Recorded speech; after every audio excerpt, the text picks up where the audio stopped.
Hola, yo soy Daniela Rubí Ortiz Villalobos, soy del grupo 9C9B de la materia de temas selectos de impuestos con el profesor Nazario Pérez Sandoval y este es mi proyecto final. Explicaré los temas que vimos durante el semestre y el primer tema que vimos fue la introducción a los impuestos. En este punto conocimos las bases de los impuestos aquí en México, el por qué pagamos los impuestos, que es básicamente porque todos los ciudadanos tenemos la obligación de contribuir al gasto público, el tipo de contribuciones que hay, ya sean como los impuestos, los derechos de aprovechamientos, las aportaciones de seguro social, las contribuciones de mejora, también los tipos de impuestos que hay a nivel federal, ya sea el IVA, el IEPS, el ISR, a nivel estatal como el ISN y a nivel municipal que es el predial, un ejemplo. También vimos los diferentes regímenes que hay para tributar como persona moral, ya sea el general de ley, como actividad agrícola, sin fines lucrativos, o también en los regímenes como persona física, ya sea sueldos y salarios, actividad empresarial, arrendamientos, dividendos, adquisición de bienes, ingresos por intereses, por premios, enajenación, como el reciclo, entre otros.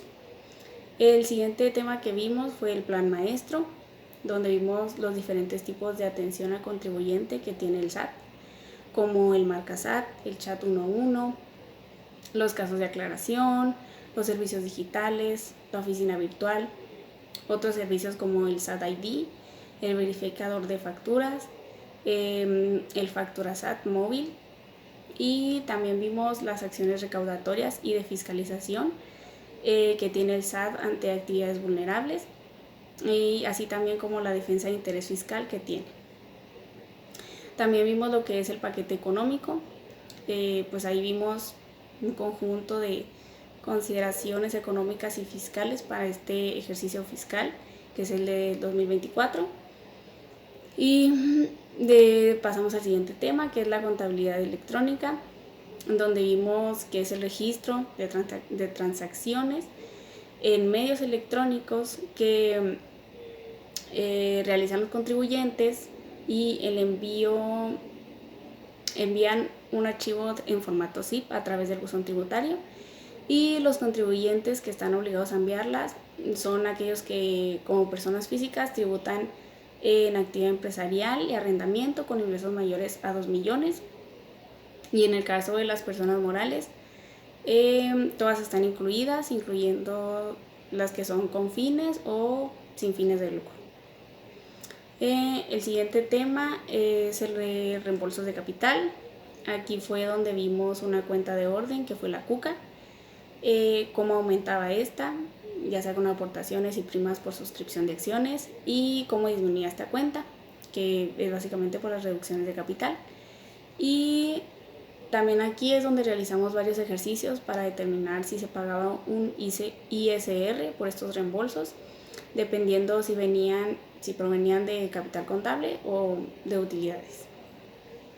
El siguiente tema fue el de subcontratación, que aquí vimos otros dos temas, el REPSE y la PTU.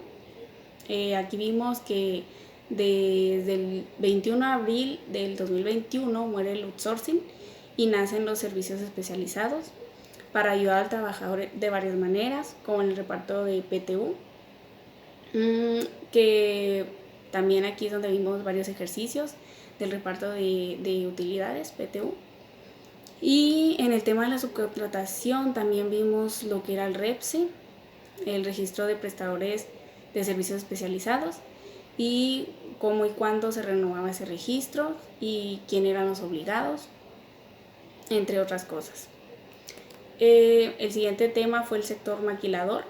Este tema me pareció sumamente importante, ya que aprendimos cómo es que estas empresas pagan impuestos, que es por medio del Safe Harbor, que es un estudio de precios del mercado, donde se hace la comparación entre los inventarios y los activos financieros y fijos, que se multiplican por un 6.9%, contra los gastos y costos, que se multiplican por 6.5%.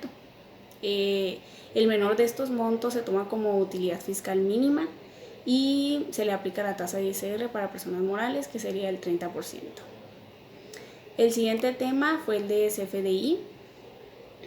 Sobre este tema me pareció también muy importante repasar los tipos de CFDI que hay, ya que pues este tema lo vimos en legislación fiscal, que son los de ingresos, egresos, los de nómina, los de traslado, los de pago y los de retenciones. Además de destacar las revisiones que nos puede hacer la autoridad, el SAT, de acuerdo a los FDIs, como las cartas de invitación, la vigilancia profunda, la revisión de gabinete y las revisiones electrónicas. El siguiente tema fue el subsidio al empleo.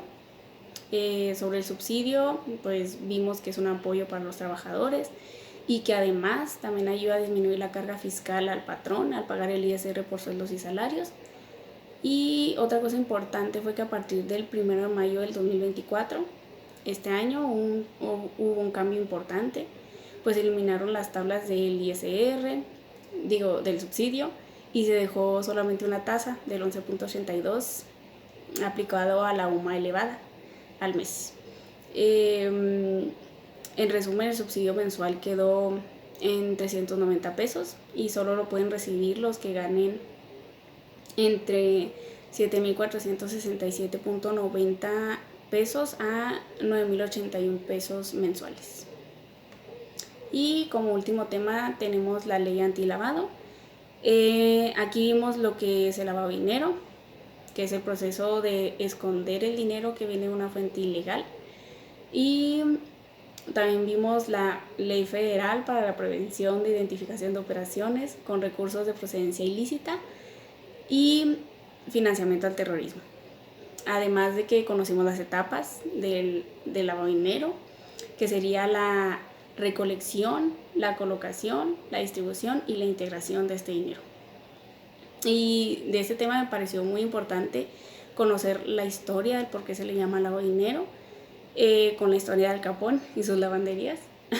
Y también me parece muy importante e interesante conocer el concepto de speakeasy que usan algunas empresas como los antros aquí en Chihuahua, pues que solo lo utilizan como concepto, ya que son empresas totalmente legales, pero me parece un concepto muy interesante.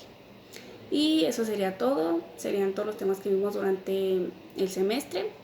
Todos me parecieron muy importantes y me ayudaron a tener más conocimientos. Muchas gracias.